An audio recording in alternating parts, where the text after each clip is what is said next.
যে অন্য সকলের যেরকম রাজনীতি করার অধিকার আছে, আওয়ামী লীগ যদি রাজনীতি করতে চায় তার আগে তাদেরকে বাংলাদেশের মানুষের রক্তের দাম চুকাইতে হবে। যতগুলো মানুষের নিরপরাধ মানুষের রক্ত ঝরিয়েছে তারা এই সব রক্তপাতের বিচার হোক। যথাযথভাবে বিচার হওয়ার পর এরপরে যদি কিছু আওয়ামী লীগ অবশিষ্ট থাকে তারা রাজনীতি করুক, আমাদের কোনো আপত্তি নেই। 2013 সালে 5ই মে যখন শাপলা চত্বরে রাতের গভীরে নবী প্রেমিক তৌহিদি জনতার বুকের উপর বুলেটের আঘাত দিয়ে বুলেটের বৃষ্টি বর্ষণ করা হয়, সেই ঘটনার প্রত্যক্ষদর্শী ছিলাম আমরা, তার প্রত্যক্ষ আক্রমণের শিকার ছিলাম আমরা। রাতের বেলায় হত্যাযজ্ঞ তো হয়েছেই, এরপরে সকালে যখন এইরকম মানুষগুলো গুলিবিদ্ধ হয়ে ক্ষতবিক্ষত হয়ে রক্তাক্ত হয়ে এই মানুষ হাজার হাজার লক্ষ মানুষের জনতা যখন এভাবে শাপলা চত্বর থেকে আমরা বিচ্ছিন্ন হয়ে গেলাম, যে যেদিকে পারলো জীবন নিয়ে পালিয়ে গেল। বহু মানুষ রাস্তায় রাস্তায় দেখেছি আহত অবস্থায়, কেউ কাউকে দুজন পাজাকোলা করে নিয়ে যাচ্ছে, কাউকে ভর দিয়ে নিয়ে যাওয়া হচ্ছে। অসংখ্য অগণিত মানুষ এভাবে যে যেদিকে পেরেছে চলেছে। রাজধানী ঢাকার এমন কোন হাসপাতাল অবশিষ্ট ছিল না যে হাসপাতালগুলোতে আহত মানুষগুলো গিয়ে আশ্রয় না নিয়েছে। প্রতিটি হাসপাতালে কিছুক্ষণের মধ্যেই দুর্বৃত্ত, সেই সময়কার ক্ষমতাসীন দলের দুর্বৃত্তরা প্রতিটি হাসপাতালে গিয়ে রেড দিয়েছে এবং কোথাও কোন হাসপাতালে শাপলা চত্বরের আহত সেই নবী প্রেমিক জনতা চিকিৎসা গ্রহণ করবার সুযোগ পর্যন্ত পায় নাই। হাসপাতালগুলোতে গিয়ে সেই আহত অর্ধমৃত মানুষগুলোর উপর নতুন করে টর্চার চালানো হয়েছে। বাংলাদেশের কোথাও কোন bus stand, rail station, launch station, কোন একটা স্টেশন এমন অবশিষ্ট ছিল না যেখানে শাপলা চত্বর থেকে নবী প্রেমিক জনতা যখন নেমেছে স্থানীয় গুন্ডা পান্ডা নিয়ে আওয়ামী নেতারা তৌহিদি জনতার উপর হামলা না চালিয়েছে। এরপরে 2024-এর জুলাই আগস্টে ওপেন সারা দুনিয়ার মানুষের কাছে অজস্র অগণিত প্রমাণ, শুধু বাংলাদেশের মিডিয়া নয়, সামাজিক যোগাযোগ মাধ্যম, আন্তর্জাতিক পর্যায় পর্যন্ত, জাতিসংঘ পর্যন্ত সকলের কাছে তার প্রত্যক্ষ দৃষ্টান্ত বিদ্যমান। অসংখ্য অগণিত বুলেটের আঘাত। এবং এখন একটা নতুন আলোচনা, নতুন একটা কথা আসতেছে, এই বিদায়ী ফ্যাসিবাদী আর কথা রাগ ঢাক রেখে বলে লাভ কি, আওয়ামী লীগের কথাই বলতেছি। এখন অনেকে বলতেছে যে নতুন একটা আওয়ামী লীগ, পরিশুদ্ধ একটা আওয়ামী লীগকে বাংলাদেশে রাজনীতিতে আনার দরকার। অনেকে আমরা বিরোধিতা করতেছি বা অনেকেই বিরুদ্ধাচরণ করতেছে। ইনসাফের কথা হলো যে অন্য সকলের যেরকম রাজনীতি করার অধিকার আছে, আওয়ামী লীগ যদি রাজনীতি করতে চায় তার আগে তাদেরকে বাংলাদেশের মানুষের রক্তের দাম চুকাইতে হবে। যতগুলো মানুষের নিরপরাধ মানুষের রক্ত ঝরিয়েছে তারা এই সব রক্তপাতের বিচার হোক। যথাযথভাবে বিচার হওয়ার পর এরপরে যদি কিছু আওয়ামী লীগ অবশিষ্ট থাকে তারা রাজনীতি করুক, আমাদের কোনো আপত্তি নেই। তবে আমি যতটুকু দেখেছি 2009 সাল থেকে নিয়ে 2024 সাল পর্যন্ত, মধ্যখানে 2013 সালের শাপলা চত্বর, 2021 সালের ব্রাহ্মণবাড়িয়ার শহীদ শাহাদাতের ঘটনা, এই সকল শাহাদাত এবং এই হত্যাযজ্ঞের সঙ্গে জড়িত মানুষগুলোকে যদি যাচাই বাছাই করে বিচারের কাঠগড়ায় দাঁড় করানো হয়, বাংলাদেশের কোন একটা ইউনিয়ন ওয়ার্ড পর্যায়ের আওয়ামী লীগের কোন নেতা অবশিষ্ট থাকবে বলে আমার মনে হয়। 2013 সালে 5ই মে যখন শাপলা চত্বরে রাতের গভীরে নবী প্রেমিক তৌহিদি জনতার বুকের উপর বুলেটের আঘাত দিয়ে বুলেটের বৃষ্টি বর্ষণ করা হয়, সেই ঘটনার প্রত্যক্ষদর্শী ছিলাম আমরা, তার প্রত্যক্ষ আক্রমণের শিকার ছিলাম আমরা। রাতের বেলায় হত্যাযজ্ঞ তো হয়েছেই, এরপরে সকালে যখন এইরকম মানুষগুলো গুলিবিদ্ধ হয়ে ক্ষতবিক্ষত হয়ে রক্তাক্ত হয়ে এই মানুষ হাজার হাজার লক্ষ মানুষের জনতা যখন এভাবে শাপলা চত্বর থেকে আমরা বিচ্ছিন্ন হয়ে গেলাম, যে যেদিকে পারলো জীবন নিয়ে পালিয়ে গেল। বহু মানুষ রাস্তায় রাস্তায় দেখেছি আহত অবস্থায়, কেউ কাউকে দুজন পাজাকোলা করে নিয়ে যাচ্ছে, কাউকে ভর দিয়ে নিয়ে যাওয়া হচ্ছে। অসংখ্য অগণিত মানুষ এভাবে যে যেদিকে পেরেছে চলেছে। রাজধানী ঢাকার এমন কোন হাসপাতাল অবশিষ্ট ছিল না যে হাসপাতালগুলোতে আহত মানুষগুলো গিয়ে আশ্রয় না নিয়েছে।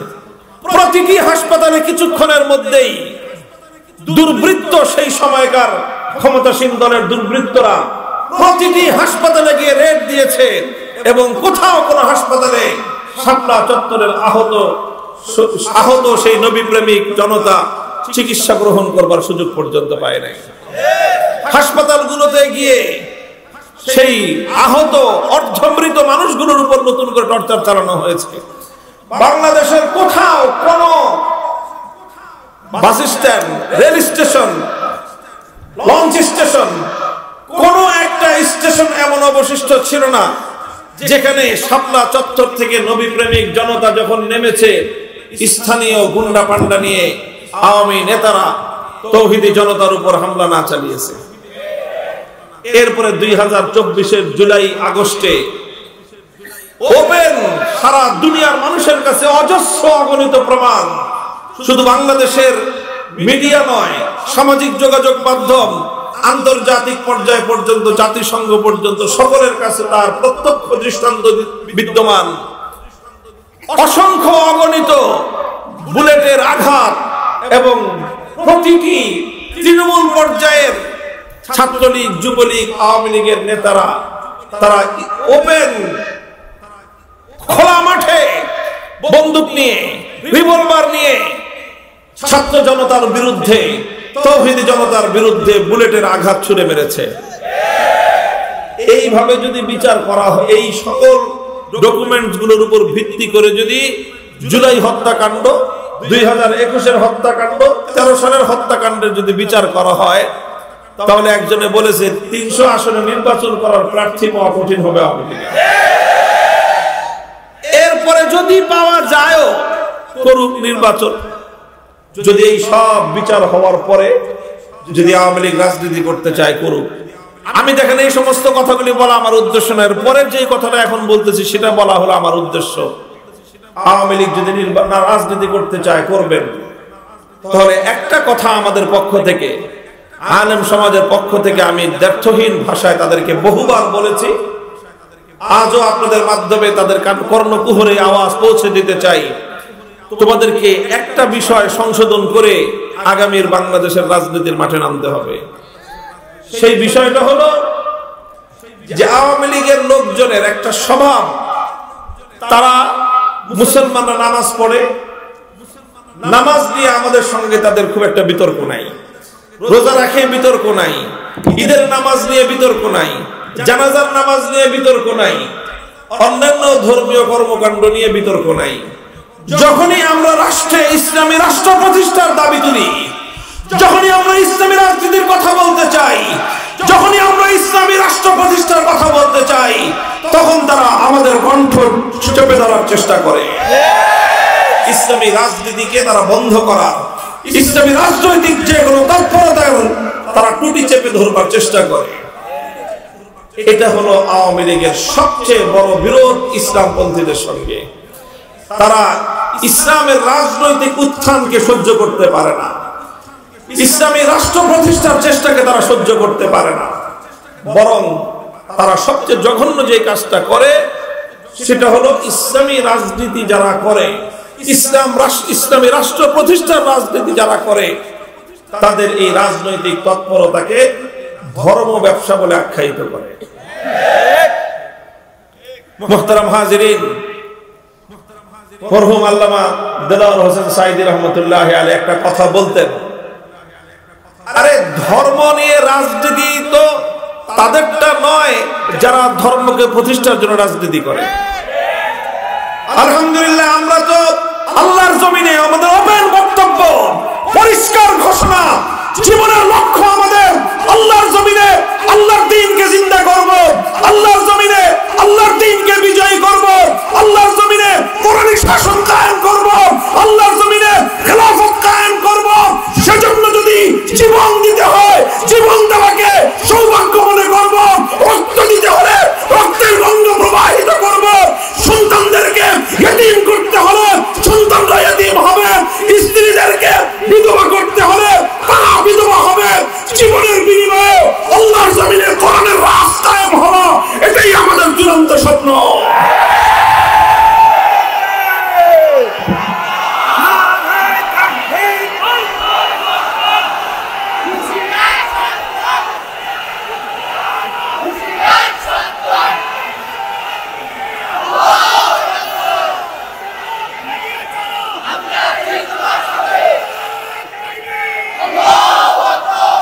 এটা তো আমাদের পরিষ্কার কথা।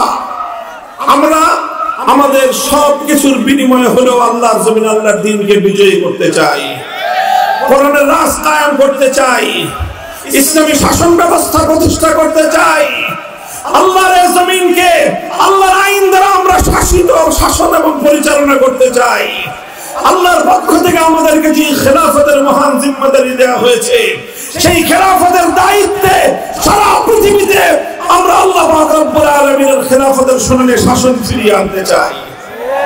আমাদের এই কথার মধ্যে কোনো রাগঢাক নাই, কোনো রাগঢাক নাই, কোনো গোপনীয়তার কিছু নাই। এটা আমাদের ওপেন চ্যালেঞ্জ, আমরা এটাই করতে চাই। কাজেই আমরা কোরআনের জন্য জীবন দিতে প্রস্তুত। আমরা কোরআনকে তেলাওয়াত করি, আমরা আল্লাহর কোরআনকে জানার চেষ্টা করি, কোরআনের জ্ঞান অর্জন করার চেষ্টা করি। কোরআনের আহ্বান মানুষের কর্ণকুহরে পৌঁছে দেওয়ার পয়গাম নিয়ে আমরা দুনিয়াতে ফেরি করি এবং আল্লাহর কোরআনের সমাজ বিনির্মাণ করবার জন্য, কোরআনের রাজ করবার জন্য আমরা আমাদের জীবনকে বাজি লাগাই। এটা আমাদের স্বপ্ন, এটা আমাদের সাধনা, এটাই আমাদের জীবন, এটাই আমাদের মরণ। কাজেই এটা আমাদের ব্যবসা না, এটা আমাদের জীবন। আল্লাহর কোরআন কায়েম করা, রাজনীতি করা আমাদের ব্যবসা না, এটা আমাদের জীবন। এটাই আমাদের জন্যই আমরা বাঁচি, এটার জন্যই আমরা মরতে চেষ্টা করি।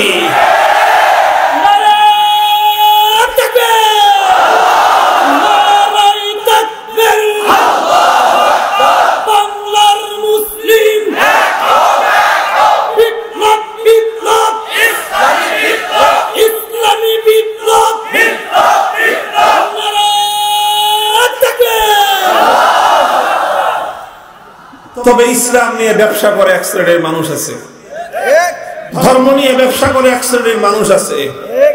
এরা কারা? ধর্ম নিয়ে ব্যবসা করে তারা।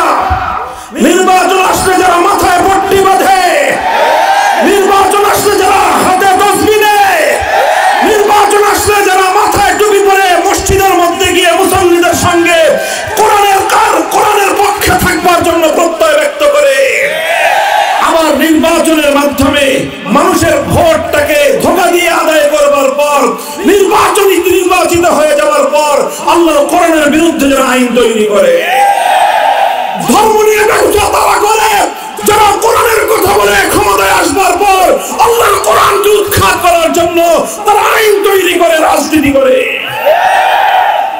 আমরা ধর্ম নিয়ে ব্যবসা করি না, আমরা ধর্মের রাজনীতি করি। আমরা ইসলাম নিয়ে ব্যবসা করি না, আমরা ইসলামের রাজনীতি করি। এই কথাটা আমি অত্যন্ত আন্তরিকতার সাথে আওয়ামী লীগের অবশিষ্ট নেতা কর্মীদেরকে বলবো, আগামী দিনে যদি বাংলাদেশে রাজনীতি করতে হয়, আপনাদের এই মনোভাব এবং এই দৃষ্টিভঙ্গি পরিবর্তন করবেন। যে ইসলামী রাজনীতিকে ধর্ম ব্যবসা বলা হয় না, ধর্ম ব্যবসা বলা হয় যারা ধর্ম করে না, যারা ইসলামকে মানে না, অথচ ইসলামকে তারা মানুষের সামনে নিজের অচল মালকে পরিচালিত করবার জন্য, নিজের অবৈধ উদ্দেশ্য চরিতার্থ করার জন্য ইসলামের নামকে যারা স্বার্থ হিসেবে ব্যবহার করে, তারা ধর্ম নিয়ে ধর্মের ব্যবসা করে। এই কথাটা বললাম এই জন্য যে এই যে জায়গাতে আমাদের সঙ্গে যে তাদের বিরোধ, এই বিরোধ যতদিন পর্যন্ত তারা তাদের এই জায়গাটাকে, তাদের এই দৃষ্টিভঙ্গিকে সংশোধন না করবে, আমাদের সঙ্গে আপোষ হওয়ার কোনো সুযোগ নাই। এই প্রসঙ্গে সর্বশেষ কথা হলো, আওয়ামী লীগের সঙ্গে রাজনীতি করতে করতে এই সমস্যা আস্তে আস্তে ধীরে ধীরে বিএনপির রাজনীতি যারা করেন তাদের মধ্যে সংক্রমিত হইতেছে।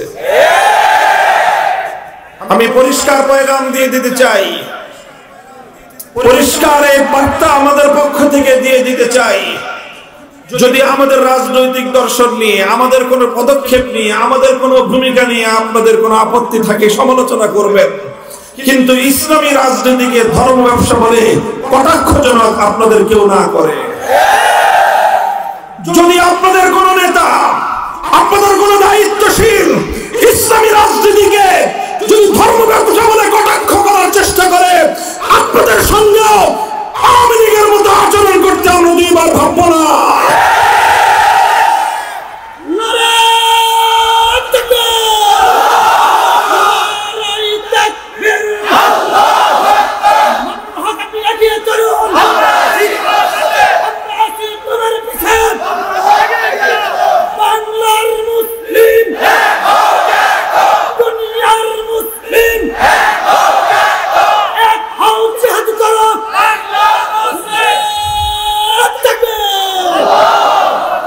মুহতারাম হাজিরিন, কথাটা পরিষ্কার, সুন্দর একটা পরিষ্কার একটা বার্তা। আমি বাংলাদেশে যারা ইসলাম বিরোধী রাজনীতি যারা করেন অথবা অনইসলামিক রাজনীতি যারা করেন তাদের প্রতি আমাদের পরিষ্কার বার্তা। এখন মুখে কথা বলছি, সুন্দরভাবে বুঝিয়ে বলছি, যদি আপনি ইসলামের বিরুদ্ধাচরণ করতে চান, গণতান্ত্রিক দেশে ইসলামের বিরুদ্ধাচরণ করতে পারেন। মনে রাখেন, ইসলামের বিরুদ্ধাচরণ করে কেউ ইসলামের এই আল্লাহর প্রজ্বলিত এই আলোক নিভিয়ে দিতে পারবে না। ইসলামের জন্মের প্রথম দিন থেকে ইসলামের বিরুদ্ধাচরণ করা হয়েছে। সকল বিরুদ্ধবাদীরাই একদিন ধ্বংস হয়ে গেছে। ইসলাম তার স্বমহিমায় পৃথিবীতে তার আলো বিকিরণ করেই গিয়েছে। আজও আপনি চাইলে আপনি ইসলামের বিরুদ্ধাচরণ করতে পারেন, কিন্তু ইসলাম প্রতিষ্ঠার রাজনীতিকে ধর্ম ব্যবসা বলে কটাক্ষ করবার চেষ্টা করবেন না। আজ এ কথা শান্ত কণ্ঠে বলছি, মনে রাখবেন, এদেশে আমরা ধীরে ধীরে আলহামদুলিল্লাহ আল্লাহর কোরআনের প্রতি, ইসলামী অনুশাসনের প্রতি, ইসলামী শাসন ব্যবস্থার প্রতি, খেলাফতের শাসন ব্যবস্থার প্রতি, ইসলামী রাজনীতির প্রতি শুধুমাত্র আলেম সমাজ নয়, শুধুমাত্র মাদ্রাসা মসজিদের জনশক্তি নয়, প্রতিটি বিশ্ববিদ্যালয়ে, প্রতিটি ক্যাম্পাসে, প্রতিটি কলেজে, স্কুলে পর্যন্ত ইনশাআল্লাহ আল কোরআনের সৈনিক তৈরি হতে শুরু করেছে। আমরা ইসলামী রাজনীতির আহ্বান সমাজের প্রতিটি মানুষের কাছে পৌঁছে দিতে চাই। সমালোচনা করতে হয়, করবেন। ইসলামী রাজনীতিকে ধর্ম ব্যবসা বলে আখ্যায়িত করবার, ইসলামী রাজনীতিকে ধর্ম ব্যবসা বলে কটাক্ষ করার এই আস্পর্ধা বাংলার মাটিতে বেশি দিন বরদাস্ত করা হবে না। ইসলামী রাজনীতির বিরুদ্ধে কেউ যদি কটাক্ষ করে, সরাসরি ইসলামের অবমাননা। যেমনি ভাবে ইসলামের যে কোনো বিধানকে কটাক্ষ করলে ইসলামের অবমাননা হয়, ইসলামের যে কোনো বিধানকে কটাক্ষ করলে আল্লাহর অবমাননা হয়, ঠিক তদ্রুপ ইসলামী রাজনীতিকে কটাক্ষ করলে আল কোরআনের অবমাননা হয়।